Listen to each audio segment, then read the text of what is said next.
నాకు ఈ మధ్యన వస్తా ఉంటే నువ్వు హైదరాబాద్లోకి ఎలా అడుగు పెడతావు, నీకు హైదరాబాద్లో ఏం పని,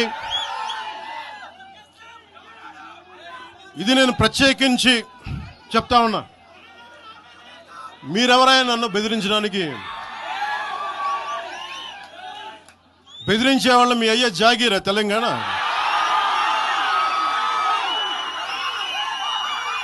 నా మీద దాడులు చేస్తా ఉన్నారు కదా.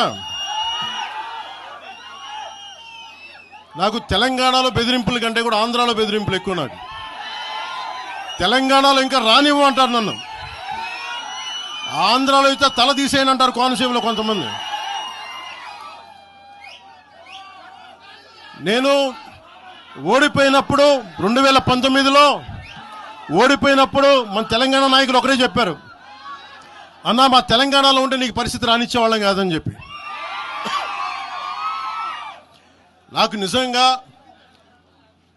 కాబట్టి ఇంకోసారి తెలంగాణ మీద మాట్లాడేటప్పుడు పిచ్చి పిచ్చి మాట్లాడేటప్పుడు జాగ్రత్త, నోరు జాగ్రత్త అని చెప్తాను. 2 సినిమాలు ఎత్తిపోయినాయి, నువ్వు డిప్రెషన్లో ఉన్నావని నాకు తెలుసు.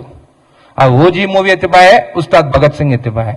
ఇంకో మూవీ వస్తే కూడా ఎత్తిపోతుందో మంచిగా ఉంటుంది. మేమందరం నీకు మూవీ హిట్ కావాలని అనుకుంటున్నాము, కానీ 2 మూవీలు ఫ్లాప్ అయిన దాని వల్ల డిప్రెషన్లా, అంటే ఎవరు డిప్రెషన్ ఉన్నా కానీ ఆ తెలంగాణ వాళ్ళు మేము సెంటిమెంట్ పీపుల్, ప్రేమతో చూస్తాం.